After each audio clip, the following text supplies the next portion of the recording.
Hola, soy JYC1. Hablaremos de un tema importante en tu seguridad. Pues como bien sabes, en tu trabajo, siempre podrá existir un riesgo. Por lo tanto, es mejor que sepas cómo prevenirlos. Te invito a que pongas atención a la siguiente información. El nombre de este tema es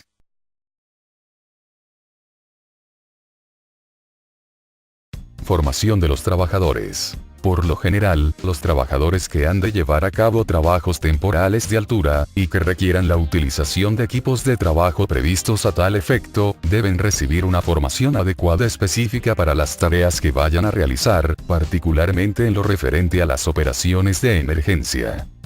Se debe mantener actualizado el nivel de competencia de los trabajadores por medio de cursos de formación, impartidos a intervalos regulares. La formación debe impartirse de conformidad a las normas oficiales mexicanas.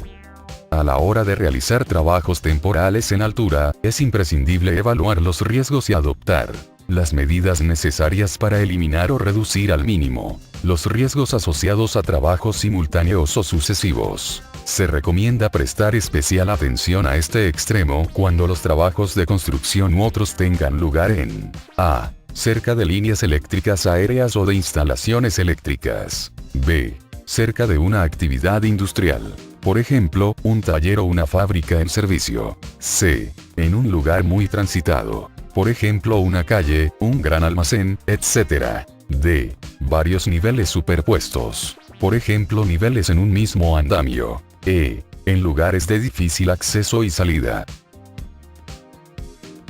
¿Cómo poner en práctica las medidas de coordinación? Es indispensable que la coordinación necesaria para eliminar o reducir al mínimo los riesgos asociados a trabajos simultáneos o sucesivos. A. se confíe esta a una persona calificada. B. se tengan las medidas en cuenta desde la fase de diseño de los trabajos.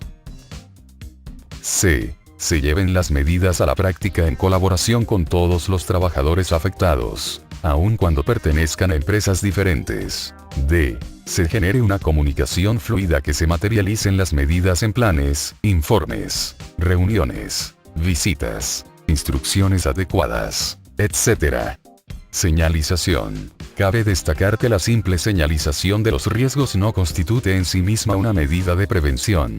Se trata, en efecto, de la última opción cuando no se puede eliminar ni reducir al mínimo un riesgo. Consiste simplemente en llamar la atención sobre un riesgo persistente. La señalización va asociada a otras medidas de protección a cuya eficacia contribuye. Marcado del fabricante. Marcado fijo en los productos, aparatos y equipos que no se montan en sitio o que han sido montados previamente. Indicaciones relativas a las cargas admisibles. Pictogramas que indiquen los procedimientos de seguridad que hay que cumplir. Por ejemplo, la utilización de equipos de protección individual anticaídas. Organización de los dispositivos de salvamento. Los trabajadores pueden sufrir lesiones o caer enfermos en el lugar de trabajo. También pueden producirse situaciones de emergencia. ¿Cuáles son los dispositivos y la organización que hay que poner en práctica en caso de accidente, incidente o peligro inminente? Existen procedimientos de emergencia, por ejemplo para la evacuación en caso de incendio de los trabajadores en puestos de trabajo temporales en altura.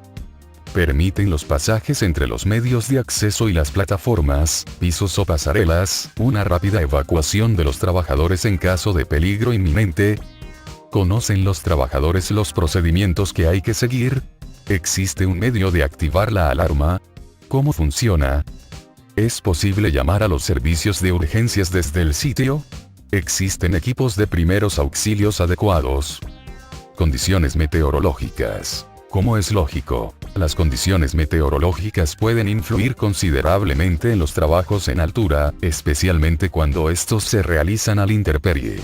Por ello se recomienda elegir o instalar equipos en función de los riesgos que pudieran ser provocados o agravados por los cambios meteorológicos. Por ejemplo, vuelcos debido al viento, resbalones y caídas ocasionadas por la humedad o el hielo, riesgo eléctrico debido a tormentas o la proximidad de líneas o instalaciones eléctricas, etc. Desde la fase de diseño, considerar las mejoras a las condiciones de trabajo a la intemperie. Por ejemplo, protección de los accesos o de los puestos de trabajo contra el viento, lluvia, frío o el sol, aislamiento eléctrico, etc. Informarse al inicio del trabajo sobre los pronósticos del clima y no dudar en suspender los trabajos de altura, si dichas condiciones ponen en peligro a los trabajadores.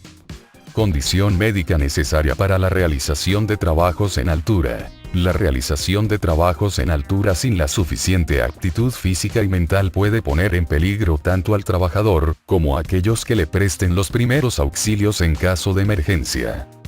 Trabajos no eléctricos cerca de instalaciones eléctricas. Numerosos trabajos no eléctricos en altura, por ejemplo, labores de montaje, transporte, poda de árboles, pintura, montaje de andamios, que han de realizarse en las cercanías de instalaciones eléctricas como líneas eléctricas, transformadores, estaciones de radio, etc. Por lo tanto, lo primero que ha de hacerse es ponerse en contacto con la empresa proveedora de electricidad y con las autoridades responsables e informarles de los trabajos previstos, de modo que puedan convenir medidas para reducir los riesgos eléctricos que hay que tener en cuenta, además de los riesgos de caída de altura.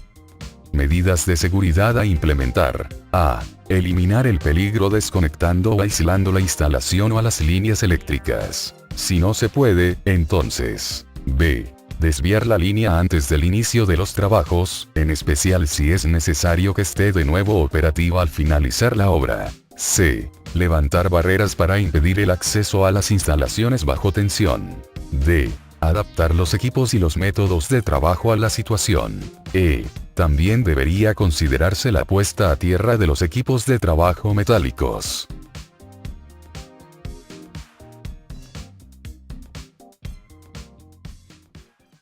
Bien. Hasta aquí termina esta parte del curso. Pasamos al test. Para ver qué tanto te sirvió lo que acabas de leer.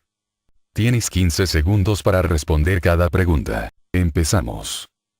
Para este test, solo necesitas una hoja en blanco en la que pondrás tu nombre, la fecha y tu área o puesto de trabajo en la parte de arriba. Posteriormente, solo escribe el número de la pregunta y al lado escribe la letra entre paréntesis que creas que es la respuesta correcta. Por ejemplo, 1. ¿Quién descubrió América? A. Hernán Cortés. B. Cristóbal Colón. C. Francisco Pizarro. Respuesta a escribir en tu hoja. 1B. Tienes 15 segundos para contestar las siguientes preguntas.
Esto está interesante.